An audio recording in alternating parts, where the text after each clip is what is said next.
back at AAPOR in New Orleans with Jeff Jones, who's the managing editor of the Gallup Poll.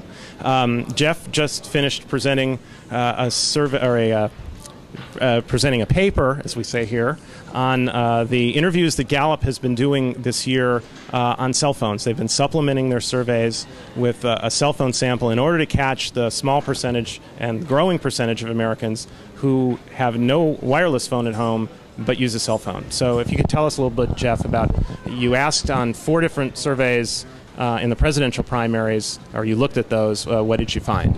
We did 4 surveys, 2 in New Hampshire, 1 in California, 1 in New York.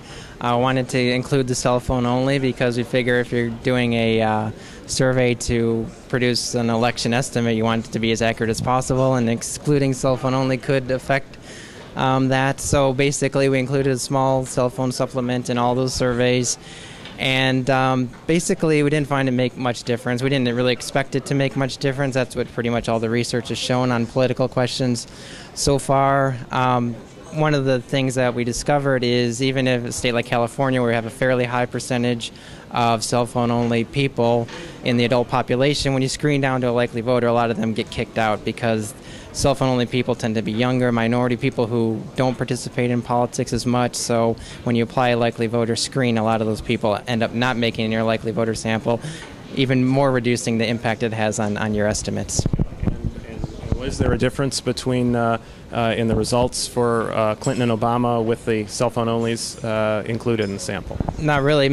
In the most extreme case, Obama gained a point. Hillary lost a point in 1 of the 4 states, but pretty much nothing. Republican even less. Maybe in some cases McCain would lose a point, including cell phones, but other than that, we didn't really see much. You also explained that you looked at the 6 national surveys that you've done so far this year in conjunction with USA Today, where you had the likely voter battery, the ability to do your likely voter model, and you looked at at cell phone only respondents. What did you find there? Basically, it looks like it's having a little more of an impact in the national than in... And I should stop and say that in what you looked at, there was the general election matchups between Clinton and McCain and Obama and McCain. What did you find? Found a little bit more of an impact than we did in the primaries. Not a big impact. In the Obama-McCain matchup, it looks like adding cell phones will add 2 points to Obama, take 2 points away from McCain, which the way that election polls are looked at, you look at the gap, that's a 4-point difference. With cell phones, Obama +1. Without cell phones, McCain +3. That is not a big difference in survey in terms of looking at, margin of sampling error, but given that the way the election polls are looked at, looking at who's ahead, looking at the margin between the 2 candidates, it seems like a bigger difference, and if it's going to be a close election, it could matter. Saw a little less of an impact in a Clinton-McCain matchup. Part of the reason for that is that the Obama supporters tend to be people who also would be cell phone only, younger, minority. McCain supporters tend to be older, so we've got a correlation going on there, which could mean that we might see more of an impact of cell phones this time. So when people look at the Gallup surveys, both with USA Today and the what we all know as the Gallup Daily, they're seeing samples that include calls to cell phones, yes. Right? Both have cell phone only components. And, I mean, what do you can you speak to? I mean, what does this tell us about the surveys we're going to be looking at this fall? How important is it for them to include a cell phone sample?